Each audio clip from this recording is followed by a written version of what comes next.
जो कुछ भी हुआ था उसके बाद जानवी बहुत ज्यादा घबरा गई थी। उसकी बदन के रोंगटे खड़े हो गए थे और वो थोड़ा कांप भी रही थी। ऋषभ ने उसे अपनी बाहों में जकड़ लिया। तुम बिल्कुल मत डरो जानवी, मैं तुम्हें कुछ नहीं होने दूंगा और मेरे होते हुए कोई तुम्हें छू भी नहीं पाएगा। जानवी की आंखों में आंसू थे और वो धीरे से बोलने लगी, मैंने ये वक्त कैसे निकाला है मैं तुम्हें बता नहीं सकती ऋषभ, अगर ठीक समय पर रहा। अभी जानवी ने अपनी बात पूरी भी नहीं की थी कि वो चुप हो गई और फटाफट से बात को बदलते हुए बोली, ये तो अच्छा हुआ कि तुम यहाँ आ गए, वरना मैं रात भर सो नहीं पाती। उस आदमी का चेहरा पूरी रात मुझे सपने में आकर डराता। दरअसल जानवी राहुल का शुक्रिया अदा करना चाहती थी। वो बोलना चाहती थी कि ये तो अच्छा हुआ जो ठीक समय पर राहुल यहाँ पहुंच गया, वरना ना जाने उसके साथ क्या हो जाता। मगर उसने जानबूझकर ऋषभ के सामने राहुल का नाम नहीं लिया।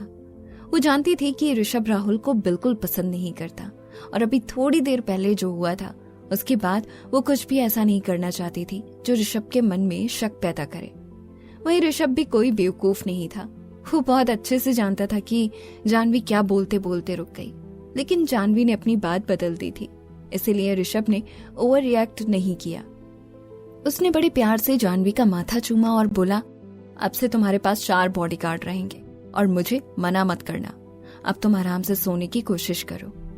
जानवी ने भी बहुत प्यार से ऋषभ को कसकर गले से लगा लिया और आंख बंद कर सोने की कोशिश करने लगी। थोड़ी देर बाद जानवी एक बार फिर वही सपना देख रही थी। 13 साल पहले की वो रात जब चारों ओर भयंकर आग लगी हुई थी। छोटी सी जानवी बुरी तरह से डरी हुई थी और जोर जोर से मदद के लिए किसी को पुकार रही थी, मगर हर तरफ हड़बड़ी थी। किसी के कानों तक भी जानवी की चीखें नहीं पहुंच रही थी। तभी एक लड़का चेहरे पर गंभीर भाव लिए हुए भागता हुआ उसके पास आया और पूरी ताकत लगाकर जानवी को आग से बचाने की कोशिश करने लगा। मुझे बचा लो राहुल, मुझे बचा लो, जानवी बार बार चिल्ला रही थी। थोड़ी देर बाद राहुल ने जानवी को तो उस भयंकर आग से बचा लिया था, मगर वो खुद उस आग में कहीं फंस गया था।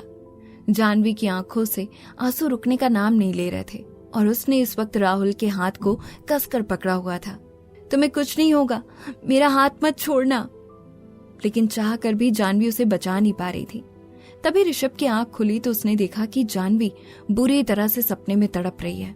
उसकी आंखों से आंसू बह रहे हैं और वो एक ही नाम पुकार रही है, राहुल मुझे छोड़कर मत जाओ, मैं तुम्हें कुछ नहीं होने दूंगी।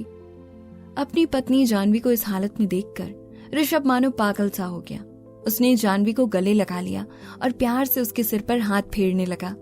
आज पहली बार था जब ऋषभ को उस पर गुस्सा नहीं आ रहा था, बल्कि उसके दिल में उसके लिए दया थी। उसकी आंखों से बहते हुए आंसुओं को देखकर यही कह रहा था, मैं तुम्हारी जिंदगी से हर दुख हर तकलीफ को दूर कर दूंगा जानवी।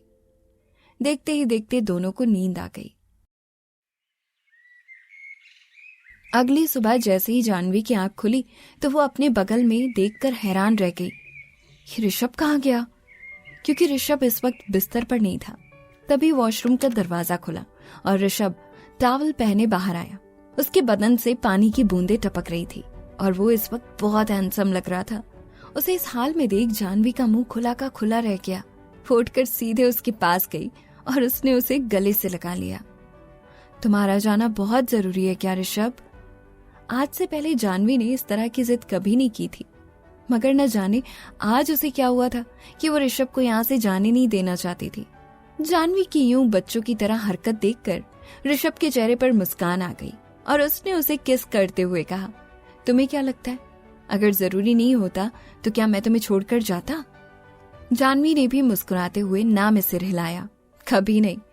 इस वक्त दोनों ही बहुत इमोशनल हो रहे थे। दोनों एक दूसरे के साथ रहना चाहते थे और कुछ वक्त बिताना चाहते थे, लेकिन ऋषभ की मजबूरी थी कि उसे काम के सिलसिले में वापस जाना था और वहीं जानवी अभी अपने काम को लेकर मजबूर थी। ऋषभ ने जानवी का माथा चूमते हुए कहा, देखो इस बार तो तुम इतनी दूर आ गई हो, लेकिन अगली बार ऐसा बिल्कुल नहीं होगा। तुम्हें जिसकी भी मदद करनी है, जो भी काम करना है, वहीं अपने घर पर रहकर करो। मैं हर बार अपना काम छोड़कर इतनी दूर नहीं आ सकता। ऋषभ ने ये जानबूझकर जानवी को परेशान करने के लिए बात कही थी। जानवी ने ऋषभ को हल्की सी चपत लगाते हुए कहा, मैंने बोला था तुम्हें आने के लिए, अब जल्दी जाओ यहाँ से। तुम्हारी मीटिंग है। फिर दोनों खिलखिलाकर हंस पड़े और ऋषभ जाने की तैयारी करने लगा। जैसे ही ऋषभ पूरी तरह रेडी हो गया, जाह्नवी ने उसे रोकते हुए कहा, ऋषभ, तुम प्लीज एक बॉडीगार्ड को तो कम से कम अपने साथ ले जाओ। रास्ते में तुम्हें किसी चीज की जरूरत हुई तो क्या करोगे? तुम बेवजह चिंता कर रही हो जाह्नवी। एक बार मैं अपने शहर पहुंच गया तो वहां पर हमारे बहुत से लोग हैं। तुम्हें यहाँ पर ज्यादा लोगों की जरूरत है। तुम खूबसूरत हो, इतनी अच्छी हो, किसी की भी तुम पर नजर खराब हो सकती है। मैं चाहता हूँ ये चारों तुम्हारे आसपास रहें और तुम्हारे पल पल की खबर मुझे देते रहें। लेकिन जाह्नवी भी मानने वाली नहीं थी। तो एक काम करते हैं, तुम एक बॉडीगार्ड को तो साथ ले जा सकते हो ना, 3 लोग काफी है मेरे लिए। ऋषभ भी जाह्नवी की इस बात को मना नहीं कर पाया और एक बॉडीगार्ड के साथ यहाँ से निकलने लगा। वो जैसे ही सीढ़ियों से उतरता हुआ नीचे अपनी गाड़ी की तरफ जा रहा था, वो सामने आ रहे एक इंसान से टकरा गया। उसको देखते ही ऋषभ का गुस्सा 7वें आसमान पर पहुंच गया। उसके सामने इस वक्त कोई और नहीं बल्कि श्रुति थी, जिसके कहने पर जाह्नवी इतनी दूर राजस्थान आई थी। वहीं श्रुति की खुशी का तो कोई ठिकाना नहीं रहा। अरे हैंडसम, तुम यहाँ कैसे? और इतनी सुबह सुबह इतनी जल्दी में कहाँ जा रहे हो? मगर ऋषभ उसे कोई जवाब नहीं देना चाहता था। उसे तो इस बात पर गुस्सा आ रहा था कि रात भर जाह्नवी के साथ क्या कुछ नहीं हुआ और इस लड़की को भनक तक नहीं है, तो कैसे ये जाह्नवी की दोस्त हो सकती है। उसने पीछे आ रही जाह्नवी की तरफ भी गुस्से से देखा, मानो आंखों से कह रहा हो कि तुम इसके लिए यहाँ आई हो मुझसे दूर। लेकिन जाह्नवी ने भी आंखों ही आंखों से उसे इशारा करते हुए कहा, मैं सब संभाल लूंगी, तुम चिंता मत करो। दरअसल कल इतना ट्रैवल करने की वजह से श्रुति की तबीयत बहुत खराब हो गई थी और वो रात को नींद की गोली लेकर आराम से सो गई थी। इस बीच क्या हुआ उसे कुछ भी खबर नहीं थी। ऋषभ ने गुस्से से उसे घूरा और बिना जवाब दिए सीधा बाहर की ओर चला गया। श्रुति ऋषभ की हरकत से बहुत नाराज हो गई थी। उसे समझ नहीं आ रहा था कि ऋषभ उससे कभी भी अच्छे से बात क्यों नहीं करता है। आखिर उसने क्या गलती की है? जाह्नवी ने पहले ऋषभ को बहुत अच्छे से सी ऑफ किया और उसके बाद श्रुति के पास वापस आई। श्रुति ने शिकायत करते हुए कहा, ये इस हैंडसम को एंग्री यंग मैन बनने का ज्यादा शौक है क्या? क्यों ये हर वक्त मुझसे उखड़ा रहता है और कभी भी ठीक से जवाब नहीं देता? जाह्नवी ने मुस्कुराते हुए कहा, वो ऐसा ही है, तुम उसकी चिंता मत करो। और बताओ तुम्हारी तबीयत कैसी है? श्रुति ने खुश होते हुए कहा, अच्छी नींद के बाद तो मैं एकदम ठीक हो जाती हूँ। तुम बताओ तुम्हारा काम कैसा चल रहा है? जाह्नवी ने कल रात जो भी हुआ था वो श्रुति को नहीं बताया, क्योंकि वो नहीं चाहती थी कि वो भी बेवजह घबरा जाए। थोड़ी देर बातें करने के बाद जाह्नवी अपने कमरे में जाकर काम करने लगी, लेकिन तभी उसे राहुल का ख्याल आया। ऋषभ के आ जाने की वजह से मैंने राहुल को थैंक्स तो कहा ही नहीं। अगर आज मैं बिल्कुल सही सलामत हूं तो उसका सारा क्रेडिट सिर्फ और सिर्फ राहुल को ही जाता है। राहुल ने तो सही समय पर पहुंचकर मुझे बचाया है। लेकिन जाह्नवी राहुल को फोन नहीं करना चाहती थी। वो जब भी राहुल से बात करती थी तो उसे एक अजीब सा एहसास होता था और वो किसी भी तरह के ख्याल अपने मन में उसके लिए नहीं लेकर आना चाहती थी। इसलिए जाह्नवी ने राहुल को मैसेज किया, thank you so much mister Rahul, और I am really very sorry. Rishabh ने कल जो कुछ भी किया उसके लिए मैं माफी मांगती हूँ।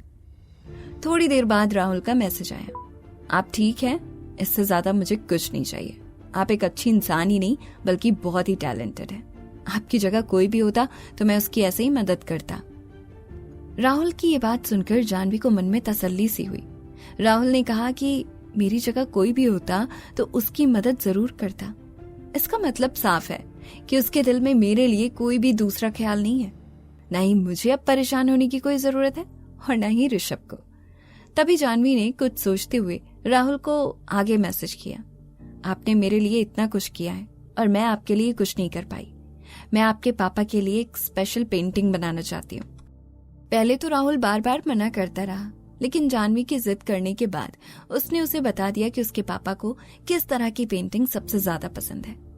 ये देखकर जाह्नवी ने खुश होते हुए कहा, मैं जैसे ही घर पहुंचूंगी तो आपके पापा के लिए पेंटिंग पर काम शुरू करूंगी। दरअसल यहाँ राजस्थान में बहुत सारा सामान अवेलेबल नहीं है। इसके बाद जाह्नवी खुशी खुशी अपने काम में लग गई। काफी देर बाद अचानक उसे बाहर से बहुत से लोगों के आने जाने की और बातें करने की आवाज सुनाई दी। जाह्नवी ने जब घड़ी की तरफ देखा तो शाम के 4 बज रहे थे। उसे पता ही नहीं चला था कि वो लगातार इतने घंटे से उस पेंटिंग पर काम करती जा रही थी। थोड़ा ब्रेक लेने के लिए जानवी वहां से उठी और उसने दरवाजा खोलकर बाहर की ओर देखा।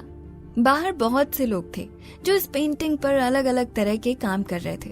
वो शायद गवर्नमेंट डिपार्टमेंट से थे और जो कब्र मिली थी उस पर रिसर्च कर रहे थे। वो लोग आपस में बहुत बातें कर रहे थे। तभी जानवी की नजर भीड़ में मौजूद एक आदमी पर पड़ी जिसकी उम्र लगभग 55 साल होगी। वो किसी गंभीर बात पर कुछ चर्चा कर रहे थे। उनके चेहरे से इस बात का साफ पता लगाया जा सकता था। उनको देखते ही जानवी के चेहरे पर मुस्कान आ गई। वो उनको बहुत अच्छे से जानती थी। जैसे ही इस आदमी की नजर जानवी पर गई तो वो भी अपने आंखों की चमक को छिपा नहीं सके और एक्साइटमेंट में बोले, जानवी तुम यहाँ? जानवी भी मुस्कुराते हुए बोली, यस मिस्टर पारितोष, मुझे बहुत खुशी हुई आपसे मिलकर। पारितोष ने मुस्कुराते हुए अपना सिर हाँ में हिलाया। दरअसल पारितोष एक जाने माने रिसर्चर थे जो जानवी के दादाजी को बहुत अच्छे से जानते थे। उन्होंने प्यार से जानवी के सिर पर हाथ रखते हुए कहा, जब मुझे सबसे सुनने को मिला कि एक बहुत ही होशियार लड़की यहाँ पर पेंटिंग बनाने आई है तो मुझे ये समझते देर न लगी कि ये तुम ही होगी। जानवी, इसी तरह से काम करते रहो और अपने दादाजी गिरीश जी का नाम रोशन करती रहो। ये सुनते ही जानवी की आंखों में भी एक चमक आ गई और वो बहुत खुश हो गई। यही तो वो चाहती थी कि वो अपने दादाजी का नाम रोशन कर सके और उनके काम को आगे बढ़ा सके।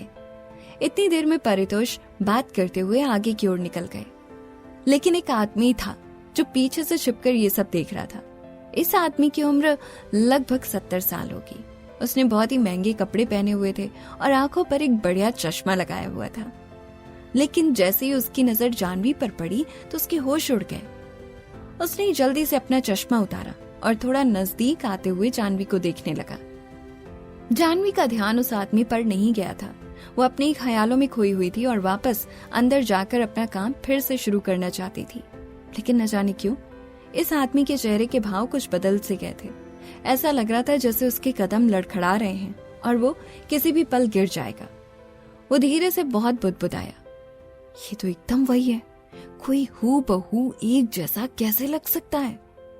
इतना कहते हुए इस आदमी की आंखों में एक सवाल दिखाई देने लगा था। आखिर कौन है ये आदमी और ये जानवी को देखकर इतना हैरान क्यों हो गया था? क्या जानवी एक बार फिर किसी मुसीबत में फंसने वाली है? क्या फिर से जानवी की मदद के लिए कोई यहाँ पहुंच पाएगा? इस कहानी में आगे क्या हुआ जानने के लिए सुनिए कहानी के आने वाले एपिसोड्स।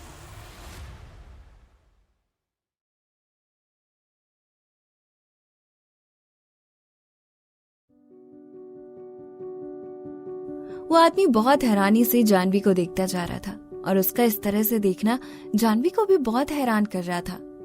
क्या ये आदमी मुझे देख रहा है? जानवी ने खुद से ही कहते हुए इधर उधर देखा तो वहां उसके अलावा और कोई नहीं था। तभी वो आदमी धीरे से बुदबुदाया, ये तो बिल्कुल वही है। इस बात ने एक पल के लिए जानवी के दिल की धड़कन भी बढ़ा दी। उससे अब रुका नहीं गया और जानवी ने उस आदमी से सवाल किया, सर क्या आप मुझसे कुछ कह रहे हैं? जानवी के अचानक सवाल पूछने पर उस आदमी के चेहरे का रंग बदल गया और वो घबराकर इधर उधर देखने लगा। उसके चेहरे के बदले हुए हाव भाव जानवी ने भी पढ़ लिए थे। वो समझ गई थी कि शायद वो उसके सवाल का कोई जवाब नहीं देना चाहते, इसीलिए वो चुपचाप अपने कमरे में वापस जाने लगी। तभी उसे पारितोष की आवाज कान में पड़ी, अरे प्रोफेसर बालकृष्ण, कहाँ रह गए आप? ये आवाज सुनते ही एक पल के लिए जानवी के जाते हुए कदम भी ठहर गए और उसने उस तरफ देखा। तब तक पारितोष जैन उसी आदमी के सामने आकर खड़े थे जो कुछ देर पहले जानवी को अजीब तरीके से देख रहे थे। तभी पारितोष ने प्रोफेसर बालकृष्ण को जानवी से मिलवाते हुए कहा, अरे प्रोफेसर साहब, आप इनसे मिलिए, यह जानवी गिरीश सिन्हा जी की पोती। ये सुनते ही प्रोफेसर बालकृष्ण के चेहरे के भाव एक बार फिर से बदल गए। जो थोड़ी देर पहले काफी परेशान और हैरान दिखाई दे रहे थे वो अब धीमे धीमे मुस्कुरा रहे थे। तभी जानवी की ओर देखते हुए पारितोष ने कहा, जानवी, ये हैं प्रोफेसर बालकृष्ण, जिनकी कला के सभी दीवाने हैं। ये मिट्टी के बर्तनों पर ऐसी पेंटिंग करते हैं कि देखते ही लोगों की आंखें हैरानी में बड़ी हो जाती हैं। ये सुनते ही जानवी हक्का बक्का रह गई। उसने आज से पहले प्रोफेसर बालकृष्ण का नाम कई बार सुना था, लेकिन आज वो उनसे मिल पहली बार रही थी। उसने जल्दी से झुककर प्रोफेसर बालकृष्ण को हेलो कहा और बोली, प्रणाम प्रोफेसर, मैंने दादाजी से आपके बारे में बहुत कुछ सुना था सर। मैं आपकी बहुत बड़ी फैन हूँ। दादाजी बताते थे कि लोग आपके एग्जीबिशन को देखने के लिए दुनिया के कोने कोने से जाया करते थे। मैं आपसे यहाँ ऐसे मिलूंगी ये मैंने कभी सपने में भी नहीं सोचा था। इतना कहते हुए जानवी खिलखिलाकर मुस्कुराने लगी। वहीं पारितोष और प्रोफेसर बालकृष्ण के चेहरे पर भी चमक आ गई। प्रोफेसर बालकृष्ण ने हाँ में सिर हिलाते हुए कहा, चर्चा तो मैंने तुम्हारी भी बहुत सुनी है जानवी। जो उपलब्धि हमने इस उम्र में हासिल की वो तुमने हमारी उम्र के आधे से भी कम में ही हासिल कर ली है। ये आज के युवाओं के लिए बहुत बड़ी बात है। बहुत अच्छा काम कर रही हो तुम और इसी तरह से आगे भी करते रहना। जानवी को अपनी तारीफ सुनना बहुत अजीब लगता था। उसने ये काम कभी मजबूरी में शुरू किया था, मगर उसने कभी सोचा नहीं था कि यही काम उसे ऐसी पहचान देगा कि बड़े बड़े लोग भी आकर उसकी तारीफ करेंगे। तभी पारितोष ने भी बालकृष्ण की हाँ में हाँ मिलाते हुए कहा, आपने बिल्कुल ठीक कहा प्रोफेसर साहब। यहाँ राजस्थान में तो जानवी के नाम का ही डंका बज रहा है। इसने कुछ दिन पहले म्यूजियम में भी एक बहुत बड़ी और महंगी पेंटिंग पर काम किया था। हम सभी ने उस पेंटिंग का मुआयना करते हुए उसमें गलती निकालने की बहुत कोशिश की, मगर एक छोटी सी गलती भी इस लड़की ने नहीं होने दी। ये सच में काबिले तारीफ है। इतना कहकर पारितोष प्रोफेसर बालकृष्ण को अपने साथ आगे लेकर जाने वाले थे कि प्रोफेसर बालकृष्ण ने कुछ सोचते हुए कहा, जानवी अगर बुरा न मानो तो एक बात कहूं? बिल्कुल कहिए सर, जानवी ने प्रोफेसर साहब से कहा। आगे जो प्रोफेसर बालकृष्ण ने कहा वो सुन जानवी हैरान रह गई। जानवी, मैं बहुत समय से एक शिष्य को ढूंढ रहा हूँ जो मुझसे मेरे हुनर को सीखे और उसे आगे, बहुत आगे लेकर जाए। बहुत तलाश के बाद मेरी नजर तुम पर आकर रुकी है। क्या तुम मेरी शिष्य बनने के लिए तैयार हो? बालकृष्ण की इस बात को सुन जानवी इतना हैरान रह गई कि उसके मुंह से एक आवाज तक नहीं निकली। वो इसी सोच में डूब गई कि जिस इंसान के बारे में मैं मैगजीन और अखबारों में पढ़ा करती थी, जिनके हुनर को देख उसकी तारीफ करते नहीं थकती थी, आज वो आदमी खुद चलकर मेरे सामने आया है और मुझे अपनी शिष्य बनने के लिए कह रहे हैं। जानवी को यूं चुप देख बालकृष्ण को लगा कि शायद वो इस बात के लिए तैयार नहीं है। ये देखकर वो थोड़ा परेशान भी हो गए थे, मगर उन्होंने जानवी से कुछ नहीं कहा, क्योंकि किसी ने ठीक कहा है कि अगर कोई इंसान शिक्षा ग्रहण नहीं करना चाहता है तो उसके साथ जबरदस्ती कभी नहीं करनी चाहिए। ऐसे ना तो वो अपना 100% दे पाएगा और ना ही अपने गुरु के लिए कुछ कर पाएगा। मगर ये बात पारितोष को बहुत अजीब लगी। वो खुद को रोक नहीं पाए और जानवी से बोले, तुम क्या सोच रही हो बेटा? बहुत किस्मत वाले होते हैं वो लोग जिन्हें प्रोफेसर बालकृष्ण जैसे गुरु मिलते हैं। इनकी कला और इनका हुनर हर किसी के नसीब में नहीं है। इस फील्ड में न जाने कितने लोग आए और गए, मगर कोई भी उनकी बराबरी नहीं कर सका। मुझे लगता है तुम्हें हाँ कर देनी चाहिए। जानवी, जो अभी भी अपने ख्यालों में खोई थी, अचानक से इस बात को सुन उत्साहित होते हुए बोली, बिल्कुल सर, ये तो मेरे लिए सौभाग्य की बात होगी। मुझे तो अपनी किस्मत पर यकीन नहीं हो रहा कि प्रोफेसर साहब ने मुझे अपने आप से इस अवसर के लायक समझा है। फिर उसने हाथ जोड़ते हुए प्रोफेसर बालकृष्ण की ओर देखा और बोली, मैं बिल्कुल आपकी शिष्य बनने के लिए तैयार हूँ सर। आप बस बताइए कि मुझे क्या करना होगा। ये बात सुन बालकृष्ण के चेहरे पर भी एक अनजानी सी चमक आ गई और वो बोले, ये काम दिखने में जितना आसान लगता है उतना ही मुश्किल है जानवी। ये काम हमसे दो ही चीज मांगता है और वो है टाइम और डेडिकेशन। क्या तुम ये दोनों चीज इस काम को दे पाओगी? जानवी एक पल के लिए तो घबरा गई, क्योंकि वो ऑलरेडी बहुत सी चीजों में व्यस्त थी, लेकिन वो अपनी जिंदगी में आगे बढ़ना चाहती थी। इसीलिए उसने कुछ सोचते हुए कहा, आप जैसा कहेंगे मैं वैसा ही करूंगी सर।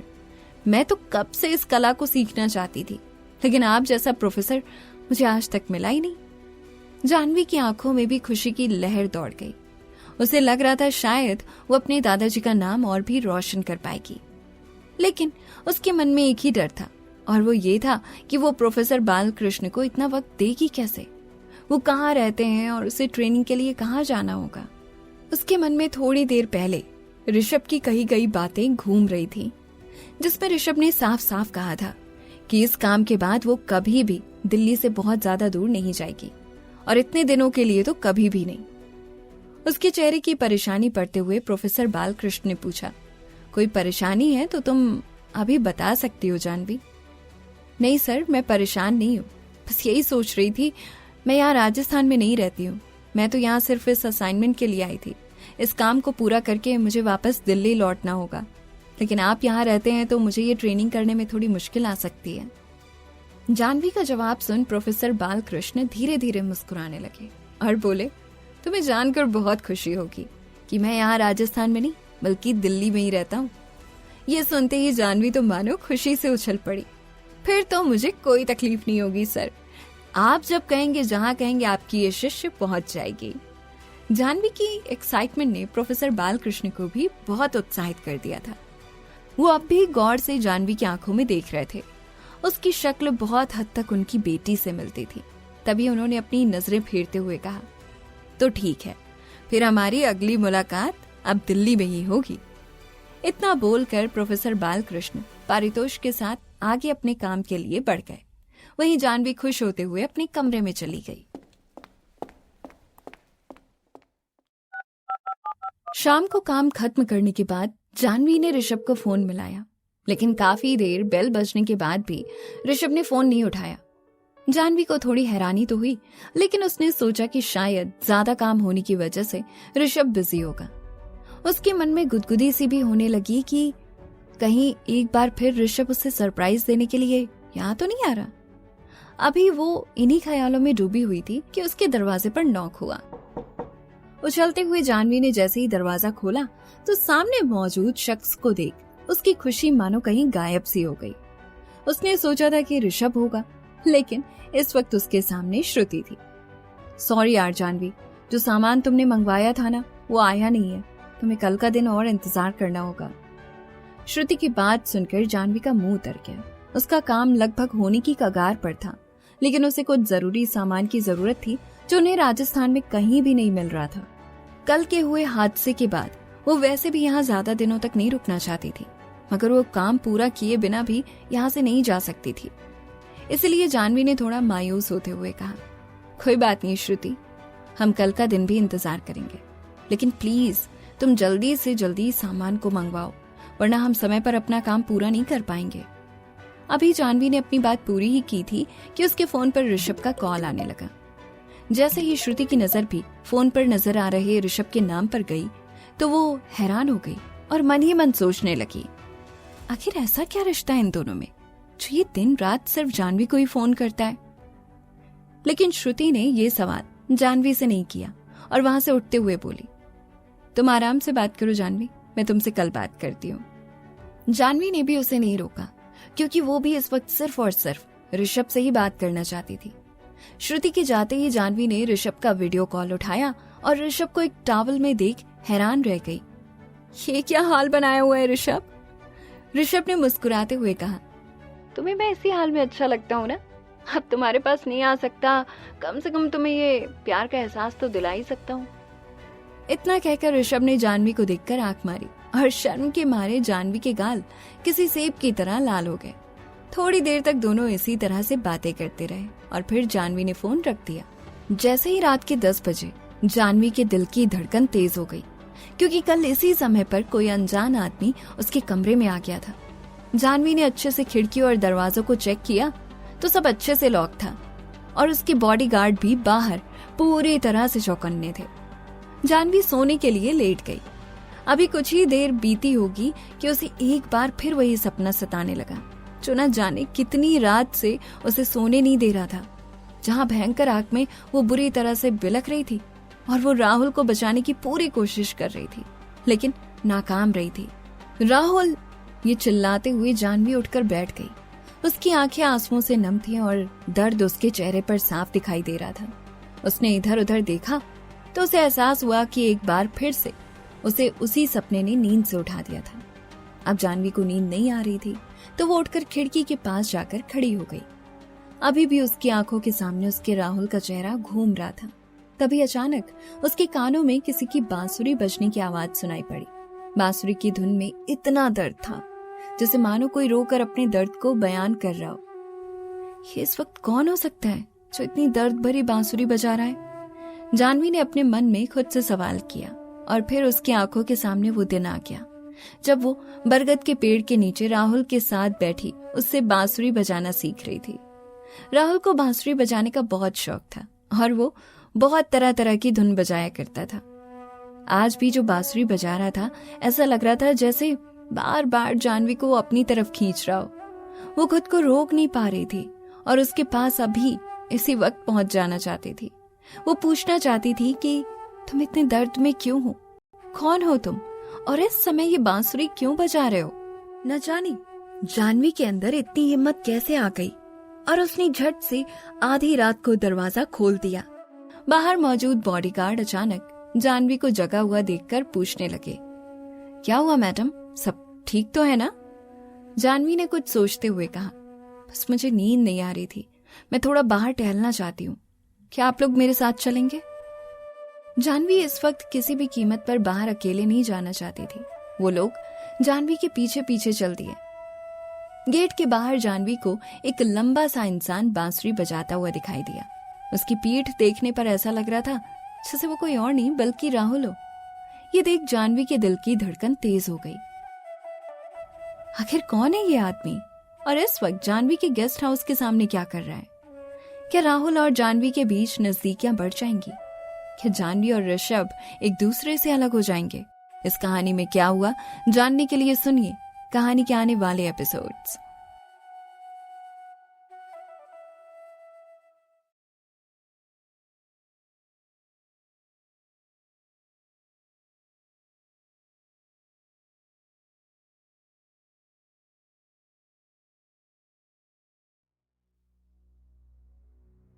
ऋषभ सर?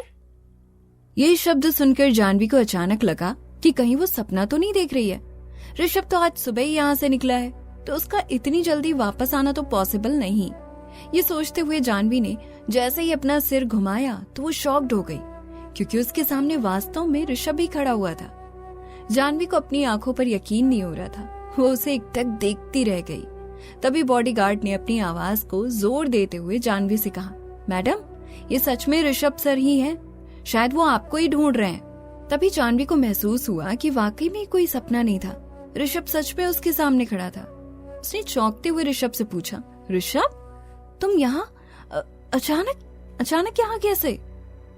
ऋषभ ने कोई जवाब नहीं दिया।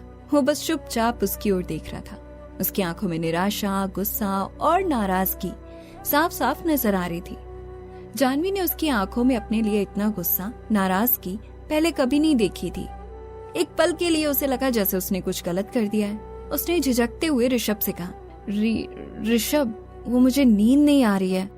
तभी अचानक से मुझे किसी की बांसुरी बजाने की आवाज सुनी, इसलिए मैं बस टहलने के लिए बाहर आ गई। इतने में ही बांसुरी बजाने वाला आदमी जानवी की आवाज सुनकर रुक गया। उसने बांसुरी बजाना रोक दिया और उनकी तरफ घूम गया। ऋषभ उस आदमी का चेहरा स्पष्ट रूप से देख सकता था। यह आदमी कोई और नहीं बल्कि राहुल वर्मा था, जिसे वो बिल्कुल भी देखना पसंद नहीं करता था। उसने तिरछी निगाहों से राहुल की ओर देखा और थोड़ा एग्रेशन में जानवी से कहा, मुझे यहाँ आना ही नहीं चाहिए था। सो सॉरी, मैंने तुम्हें परेशान कर दिया। अब तुम यहीं रहो, मैं चलता हूँ। ये कहने के बाद वो मुड़ा और वहां से जाने लगा। जानवी ऋषभ की बातें सुनकर कुछ पल के लिए शॉक्ड हो गई। उसे रोकने के लिए उसने अपने कदम उठाए और ऋषभ का पीछा करते हुए उससे कहा, जैसा तुम सोच रहे हो वैसा कुछ भी नहीं है ऋषभ, मेरी बात तो सुन लो। ऋषभ ऐसे बिहेव कर रहा था जैसे कि उसे जानवी की बातें सुनाई ना दे रही हो। वो बिना रुके अपने लंबे लंबे कदम बढ़ाते हुए बस चलता ही जा रहा था। ऋषभ के दिल में एक अजीब सी घुटन हो रही थी। मैंने अपनी इंपॉर्टेंट मीटिंग तक छोड़ दी बस उसे देखने के लिए, लेकिन वो आधी रात में उस आदमी से मिलने आई जो मुझे बिल्कुल भी पसंद नहीं। ये सोचते हुए ऋषभ की आंखों में दर्द भरे आंसू आ रहे थे। ऋषभ को ऐसा लगा जैसे उसके दिल को किसी ने छल्ली कर दिया। वो बिना जानवी की बात सुने बस गुस्से में चला जा रहा था। जानवी भी उसे रोकने के लिए उसके पीछे चली जा रही थी, लेकिन वो उसे रोक नहीं पाई। ऋषभ का पीछा करते करते अब थक चुकी थी, इसीलिए वो अब उसके पीछे धीरे धीरे चलने लगी। ऊबड़ खाबड़ सड़कों के बीच जानवी ऋषभ को पुकारते हुए उसके पीछे बस चले जा रही थी। उसे अपनी नहीं सिर्फ ऋषभ की परवाह थी। चलते चलते उसने अपने पैरों पर ध्यान नहीं दिया और वो अचानक से धड़ाम से जमीन पर गिर पड़ी। उसका घुटना पत्थर से टकराया और गिरते ही उसके मुंह से आग की चीख निकली। उसने अपने घुटनों को पकड़ लिया और घुटनों को अपने हाथों से दबाते हुए, उसे बहुत दर्द हो रहा था।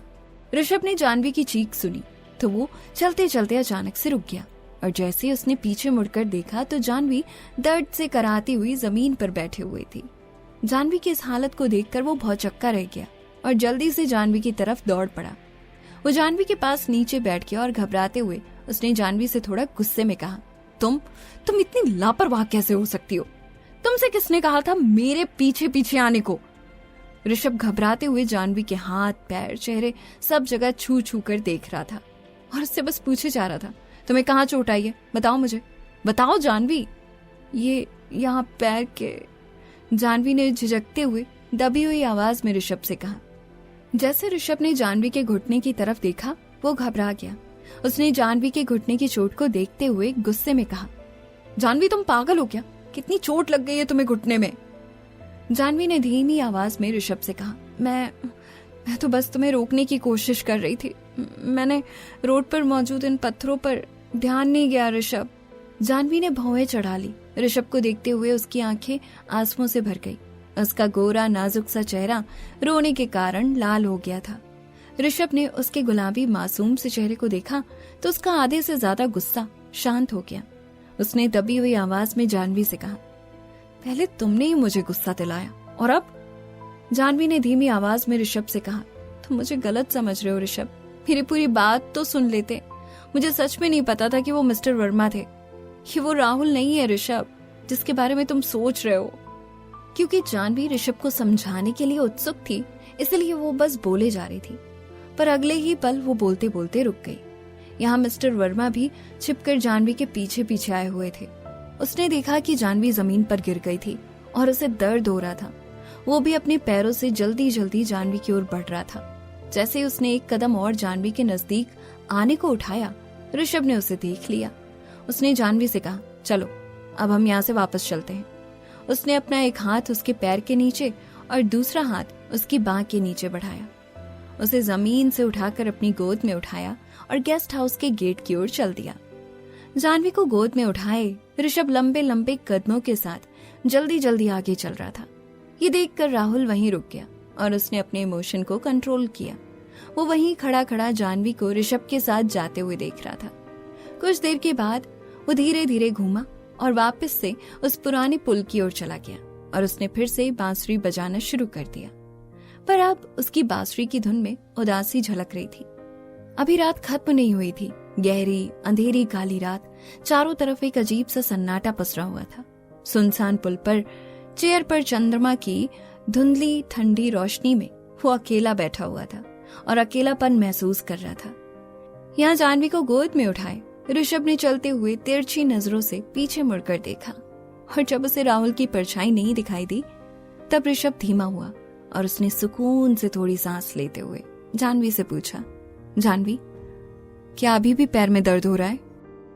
जाह्नवी ने अपनी बाहें उसकी गर्दन के चारों ओर लपेटते हुए धीरे से ऋषभ से कहा, अब नहीं हो रहा है, पर अब तुम मुझे नीचे उतार दो, तुम थक गए होगे ऋषभ। मैं ठीक हूँ और अब मैं चल सकती हूँ।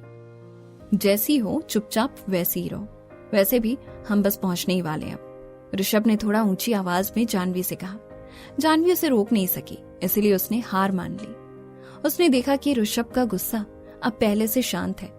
उसने ऋषभ को समझाते हुए कहा, श्रुति ने जो पेंटिंग मुझे रीस्टोर करने भेजी थी और जिन लोगों के साथ में काम करने वाली थी वो लोग नहीं आए, इसलिए मैं जल्दी सो गई।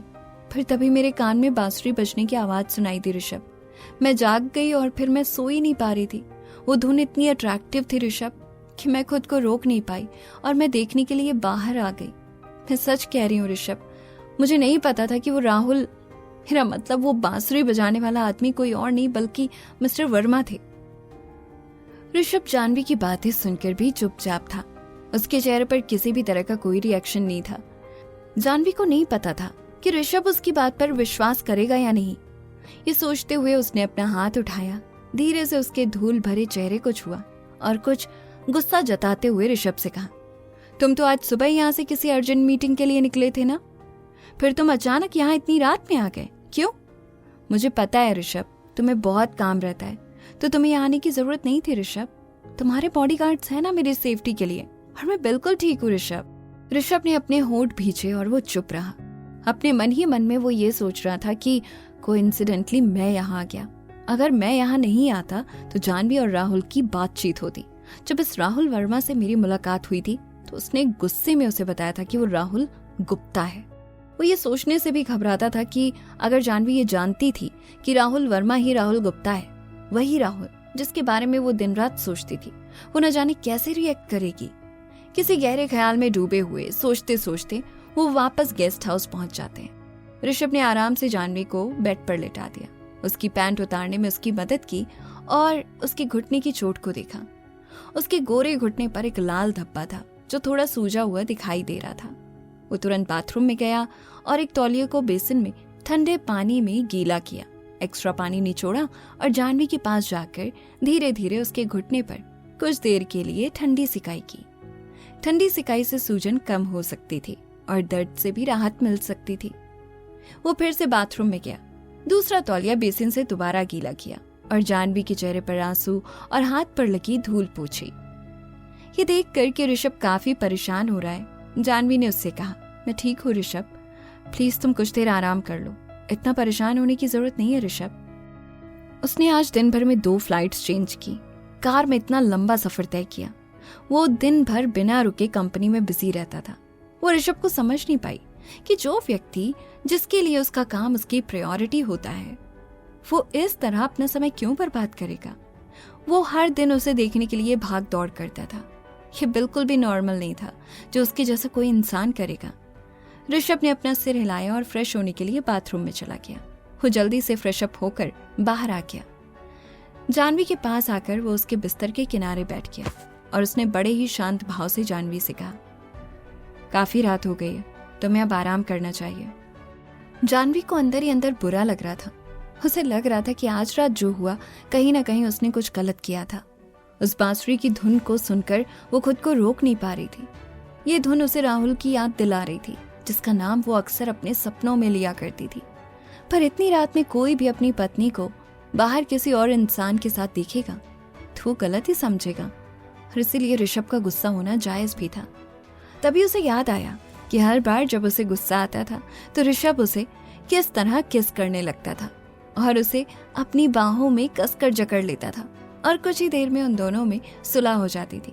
ये सोचते हुए वो मुस्कुराते हुए ऋषभ के करीब झुकी और उसके होठों और उसके चेहरे पर किस करने लगी।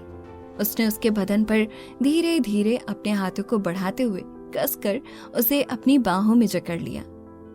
जानवी धीरे धीरे ऋषभ को अपने आगोश में लेने की, उसे लुभाने की कोशिश कर रही थी। उनकी शादी को 3 साल हो चुके हैं। ये पहली बार था जब उसने पहल की थी। ऋषभ ने खुद को कंट्रोल करते हुए उसके हाथ को पकड़ लिया और थोड़ा रफली होकर जानवी से कहा, आज नहीं, मैं आज बहुत थक गया हूं। जानवी थोड़ा कंफ्यूजन में थी और उसने थोड़ा मजाक भरे अंदाज में ऋषभ की ओर देखते हुए कहा, क्या तुम्हें मैं सुंदर नहीं लगती? क्या मैं तुम्हें सेक्सी और हॉट नहीं लगती? ऋषभ हंसने के अलावा कुछ नहीं कर सका। उसने जानवी की नाक की नोक पर चुटकी ली और थोड़ा गुस्से से उससे कहा, तुम्हें लगता है कि इतना लंबा सफर तय करके मैं सिर्फ तुम्हारे साथ सोने के लिए यहाँ आया हूँ? जानवी ने चौंकते हुए ऋषभ से कहा, ऋषभ, मैंने ऐसा तो नहीं कहा। ऋषभ ने अपनी पलकें झुका ली और उसकी गोरी और लंबी गर्दन की ओर देखा और उससे कहा, तुम्हें क्या लगता है कि मैं तुम्हारे लिए कौन हूँ? जानवी से ये सवाल करते हुए ऋषभ की आवाज थोड़ी कोल्ड एंड डिस्टेंट लग रही थी। उसकी बातों में जानवी के लिए प्यार और शिकायतें दोनों शामिल थे। क्या जवाब देगी जानवी ऋषभ के इस सवाल का? क्या जो रिश्ता काफी हद तक सुलझ चुका था वो वापस से बस एक गलतफहमी की वजह से और ज्यादा उलझ जाएगा? इस कहानी में क्या हुआ जानने के लिए सुनिए कहानी के आने वाले एपिसोड्स।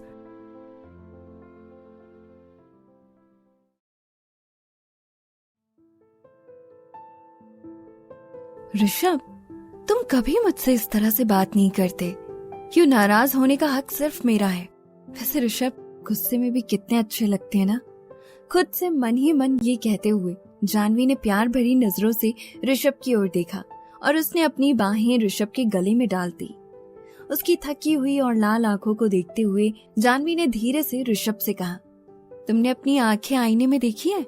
ऐसा लग रहा है जैसे आंखों में खून उतर आया हो, इसलिए तुम कल वापस मत आना, समझे? ऋषभ ने झूठी स्माइल पास करते हुए बिना कुछ कहे बस अपने सिर को हल्का सा हिलाया और मन ही मन सोचने लगा, मैं भी नहीं आना चाहता था, पर वो राहुल भी यहीं रुका हुआ है। उसने कल रात जानवी को बचाया और आज रात बांसुरी बजाई। नहीं, मैं जानवी को अकेले नहीं छोड़ सकता, हरगिज नहीं। ये सोचते हुए वो राहुल से बहुत ही ज्यादा इनसिक्योर हो रहा था। जानवी ने थोड़ी देर तक इंतजार किया, लेकिन उसे ऋषभ का कोई जवाब नहीं मिला, ये जानते हुए भी कि ऋषभ ने उसकी बात मानने से इनकार कर दिया था। जानवी ने धीरे से आह भरी और ऋषभ से कहा, जब पेंटिंग का सभी सामान आ जाएगा तो मैं प्रोफेसर अंगद से उस सेल्फ पेंटिंग को रिन्यू करने के लिए दिल्ली वापस लाने के लिए कहूंगी। जानवी को ये टेंशन थी कि ऋषभ उसके कारण अपना सारा काम छोड़कर बस उसी की देखभाल में लगा रहेगा और उसे छोड़कर कहीं नहीं जाएगा। तभी फाइनली ऋषभ ने अपनी चुप्पी तोड़ते हुए जानवी से कहा, ठीक है, मैं कल तुम्हें अपने साथ ले जाऊंगा। जानवी ऋषभ की बात सुनकर हैरान रह गई और उसने थोड़ा परेशान होकर ऋषभ से कहा, इसकी जरूरत नहीं है ऋषभ, तुम समझते क्यों नहीं? क्या तुम्हें अपने टाइम की कोई वैल्यू नहीं है? ऋषभ ने अपना सिर नीचे किया और जानवी को गले से लगाते हुए उससे कहा, तुम बस इतना जान लो कि अगली बार से मुझसे दूर जाने की कोशिश भी मत करना, समझी तुम? जानवी ने अपना चेहरा उसकी शर्ट की नेकलाइन से रगड़ा और ऋषभ से कहा, तुम तो चिपकू टाइप के पति निकले, खट्टी मीठी इमली की तरह, स्वीट भी और सॉल्टी भी। मैंने देखा है जब किसी कपल का डिवोर्स हो जाता है तो वो पति पत्नी झगड़ते हैं, एक दूसरे से नफरत करने लगते हैं, यहाँ तक कि एक दूसरे के खिलाफ तक हो जाते हैं, जानी दुश्मन की तरह एक दूसरे को देखते हैं। पर फॉर्चुनेटली हमारा तलाक होने वाला था, जो अब नहीं होना चाहिए। पर जो भी हो, हमारा रिश्ता पहले से भी ज्यादा बेहतर हो गया है। ये कहते हुए जानवी ऋषभ की बाहों में झुक गई और देखते ही देखते कब वो एक दूसरे के आगोश में खो गए और कब पूरी रात उनकी एक दूसरे की बाहों में बीत गई पता ही नहीं चला। अगले दिन सुबह जानवी देर तक सोती रही। उसे लगा कि ऋषभ पहले ही जा चुका है। उसने जैसे ही अंगड़ाई लेते हुए लापरवाही से अपने हाथ फैलाए तो उसके हाथ ऋषभ की बॉडी को छू रहे थे। उसने अपनी नींद भरी आंखें मली और जैसे ही आंख खोलकर देखा तो ऋषभ अभी भी उसके बगल में लेटा हुआ था। ये देखकर उसने थोड़ा चौंकते हुए ऋषभ से बोला, तुम अभी तक गए क्यों नहीं? ऋषभ ने अपनी बाहें फैलाई और उसे गले से लगा लिया। जानवी का सिर अपने सीने से लगाकर उसे अपने दोनों हाथों से अपनी बाहों में जकड़ते हुए थोड़ा आलस भरी आवाज में ऋषभ ने जानवी से कहा, मैंने आज की मीटिंग पोस्टपोन कर दी है, तो इसीलिए मैं आज रात तुम्हें अपने साथ ही वापस लेकर जाऊंगा। ऋषभ की बात सुनकर जानवी ना ही खुश थी और ना ही दुखी। उसने ऋषभ से कहा, ऋषभ, मुझे जाने से पहले श्रुति का वेट करना होगा, जब तक वो मुझे पेंटिंग रेस्टोरेशन का पूरा सामान डिलीवर्ड नहीं कर देती, और साथ ही मुझे प्रोफेसर अंगद से फोन पर बात करनी होगी। ऋषभ से ये कहते हुए जानवी ने प्रोफेसर अंगद को कॉल लगाया। प्रोफेसर अंगद ने कॉल पर उससे कहा, तुम्हारी एप्लीकेशन शायद अभी तक अप्रूव नहीं हुई है। मैं तुम्हारे सीनियर्स को बुलाकर बात करूंगा और अगर वो इसे अप्रूव कर देते हैं तो मैं इसे मंजूरी दे दूंगा, या अगर वो इसे अप्रूव नहीं करते तो मैं तुम्हारे लिए उनसे बात करूंगा। जानवी के पास मिस्टर अंगद की बात पर हामी भरने के अलावा और कोई विकल्प नहीं था। वहीं दूसरी तरफ प्रोफेसर बालकृष्ण वर्मा जानवी को अपना ट्रेनी बनाना चाहते थे। जानवी को लगा कि उसे ऋषभ से इस बारे में बात करनी चाहिए, आखिरकार ये बहुत बड़ी बात है। जानवी ने धीरे से ऋषभ से कहा, ऋषभ, मैं दिल्ली वापस जाकर फिर से बहुत बिजी होने वाली हूँ। तुम्हें पता है ऋषभ, मुझे एक नए प्रोफेसर मिले जो मुझे एंशियंट पॉटरी को रिन्यू कैसे करते हैं ये सिखाएंगे। जानवी की बात सुनकर ऋषभ थोड़ा चौंक गया और उसकी आंखों के सामने हल्का अंधेरा छा गया। उसने अपनी पलकें उठाई और जानवी से क्यूरियस होकर पूछा, वो लड़की है या कोई लड़का? जानवी ने उससे ऑनेस्टी से कहा, वो एक आदमी है ऋषभ। ये सुनकर ऋषभ की आंखें बदल गई और उसने थोड़ा रूड होकर जानवी से पूछा, उसकी उम्र कितनी है? उसने तुम्हें ही अपने ट्रेनी के लिए क्यों चुना? कहीं उसका तुम्हें लेकर कोई और प्लान तो नहीं है? जानवी ऋषभ की बातें सुनकर बस चुप थी। उसने ऋषभ को कोई जवाब नहीं दिया। आखिर में ऋषभ ने जानवी से बस इतना कहा, जस्ट लीव इट। जानवी ने चेहरे पर झूठी मुस्कान लेकर ऋषभ की ओर नजरें उठाकर देखा और उससे कहा, हाँ क्यों नहीं, अगर तुम नहीं चाहते कि मैं ये करूं तो फिर तुम मुझे बिल्कुल ही काम मत करने दो। इससे मेरे फ्यूचर पर असर पड़ेगा ऋषभ, फिर इससे तुम्हें क्या। ऋषभ चुप था। उसने अपने बालों को सहलाते हुए थोड़ा सीरियस मूड में जानवी से कहा, तो अब तुम रिच बनना चाहती हो, फेमस और सक्सेसफुल लाइफ जीना चाहती हो। क्या मुझे बताओगी तुम ये सब कैसे हासिल करना चाहती हो? मैं सिरेमिक रेस्टोरेशन सीखना चाहती हूँ, साथ ही ब्रॉन्ज वेयर, लैकर वेयर और वॉच रेस्टोरेशन भी मुझे सीखना है। ऐसी और भी कई चीजें ऋषभ जो मैं सीखना चाहती हूँ। मैं इतनी काबिल बनना चाहती हूँ कि तुम्हारे डैड कभी भी मुझे नीची नजर से ना देखे, जानवी ने ऋषभ से कहा। ऋषभ के डैड मिस्टर आनंद मल्होत्रा जानवी को बिल्कुल भी पसंद नहीं करते थे। वो उसे हमेशा नीचा दिखाने की कोशिश करते रहते थे। ऋषभ के डैड के ताने जानवी को तीर की तरह चुभते थे, ऐसे ताने जिन्हें वो चाह कर भी अपने जहन से निकाल नहीं पाती थी। जानवी की बातें सुनकर ऋषभ की आंखों के सामने अंधेरा सा छा गया। उसने अपना सिर नीचे किया, जानवी की आंखों को प्यार से चूमा और धीरे से उससे कहा, तुम डैड की बातों को दिल पर मत लिया करो जानवी। जानवी ने थोड़ा मुंह बनाते हुए सीधे ऋषभ से कहा, मैं इसे एक्सेप्ट करना चाहती हूँ ऋषभ। मेरे ट्रेनर प्रोफेसर बालकृष्ण हैं, वो एक बहुत ही एक्सपीरियंस्ड रेस्टोरेशन एक्सपर्ट हैं। प्रोफेसर बालकृष्ण? ये कहते हुए ऋषभ ने एक पल के लिए सोचा और जानवी से कहा, फिर ठीक है, तुम सीख सकती हो।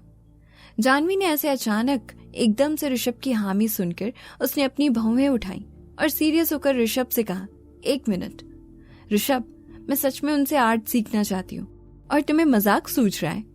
कभी ना कभी हाँ, आखिर कहना क्या चाहते हो तुम? ऋषभ ने जानवी की ठुड्डी पर प्यार से चुटकी लेते हुए उससे कहा, अरे नहीं, मैं सच में तुमसे हाँ कह रहा हूँ। एक्चुअली मैं प्रोफेसर बालकृष्ण को जानता हूँ और वो कैरेक्टर वाइज भी बुरे नहीं है। एंड मोस्ट इम्पोर्टेंट थिंग कि उनकी उम्र 60 साल से भी ज्यादा है। इनसे मुझे कोई खतरा नहीं है। जानवी से बोलने के बाद उसने शरारती भरे अंदाज में उसके हाथ पर धीरे से अपना हाथ रखा, उसकी उंगलियों के बीच अपनी उंगलियों को कसकर दबा लिया और अपनी बाहों को उसकी कमर के चारों ओर कसकर लपेट लिया। उसने उसकी कोमल कमर पर मदहोशी भरी आंखों से देखा और उस पर चुटकी काटी। उसने उसके कान में अपनी गहरी सांसें छोड़ते हुए धीमी आवाज में कहा, आज तो तुम फ्री हो ना? और मैं भी आज, तो चलो ना कुछ करते हैं। अच्छा, कल मुझे किसने कहा था कि मैं यहाँ तुम्हारे पास इस वजह से नहीं आया? जानवी ने ऋषभ से कहा। ऋषभ ने करवट ली, उसकी नाक के सिरे को काटा, उसके होठों को किस करते हुए उससे कहा, कल की बात छोड़ो ना, हम आज की बात करते हैं। जानवी चुप हो गई। उसके अनस्टॉपेबल किस से उसका दिमाग बिल्कुल खाली हो गया था। वो ना तो कुछ सोच पा रही थी और ना ही अब कुछ कह पा रही थी। ऋषभ लिप से होते हुए उसके नेक पर किस किए जा रहा था। उसने हल्के से उसके कंधे को काटा, जिससे उसका वो हिस्सा सुन्न पड़ गया। उसकी पतली उंगलियां उसकी कमर को सहला रही थी। अब जानवी भी धीरे धीरे ऋषभ के आगोश में आने लगी। उसकी आंखें धीरे धीरे नम और धुंधली हो गई। उसका दिल मन ऋषभ के आगोश में मदहोश होता जा रहा था। उसका गोरा छोटा नाजुक चेहरा शर्म से लाल होने लगा। उसने धीरे से अपनी आंखें बंद कर ली। उसकी और ऋषभ की सांसें आपस में टकरा रही थी। दोनों के दिल की धड़कनें एक हो रही थी और इस तरह वो दोनों एक दूसरे में समा गए। वो दोनों लगभग दोपहर तक बेड से नहीं उठे। गेस्ट हाउस ने सुबह सुबह लंच देने के लिए किसी को जानवी के रूम में भेजा, लेकिन बॉडीगार्ड्स ने उसे ले लिया और उन दोनों को परेशान करने की हिम्मत नहीं की। कुछ घंटों बाद नहा धोकर वो दोनों खाना खाने लगे। खाने के कुछ ही देर बाद ऋषभ का सेल फोन अचानक से बज उठा। उसने देखा कि ये उसके असिस्टेंट राज का कॉल था। सर, कल रात पकड़ा गया वो आदमी सांबा पागल है। क्या पागल? ऋषभ ने चौंकते हुए अपने असिस्टेंट से कहा। हाँ, हालांकि पुलिस को उसके पास 5 लाख रुपए कैश मिले हैं। 3 साल पहले जेल से रिहा होने के बाद वो दिन भर बस अपने घर पर पड़ा रहता था। खेत में और शादियों में छोटा मोटा काम करके थोड़े बहुत पैसे कमा लेता था।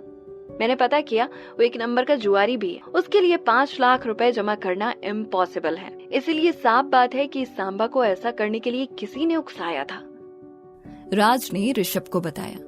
ऋषभ ने अपनी भौहें चढ़ाते हुए राज से कहा, क्या उसका कोई करीबी या उसके घर के आसपास के लोगों से कुछ इन्फॉर्मेशन मिली है? उसके पड़ोसी, वो सभी सांबा से डरते होंगे। उन्होंने तो उसे पहचानने से ही साफ मना कर दिया। उसके मोबाइल फोन की भी चेकिंग की गई तो उसके कॉल लॉग में भी ऐसा कोई सस्पिशियस नंबर नहीं मिला है। अब जब वो सांबा दोबारा पागल हो गया है तो उसे कोई और इन्फॉर्मेशन निकालना बहुत मुश्किल हो गया है। राज ने ऋषभ से कहा।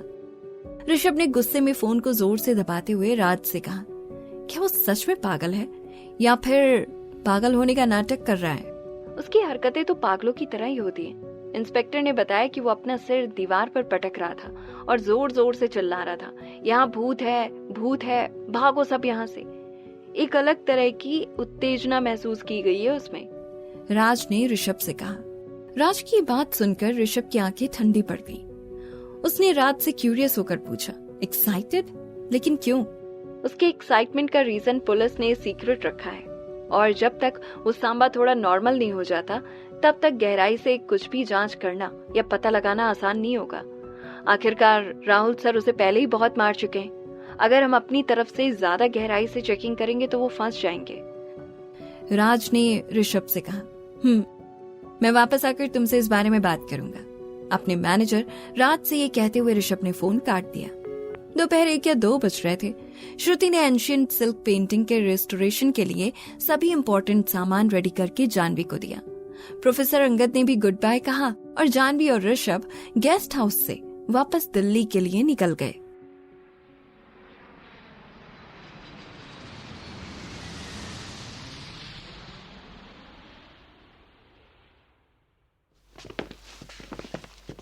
कुछ घंटों का सफर तय करके करीब शाम 7 बजे दोनों दिल्ली पहुंच गए।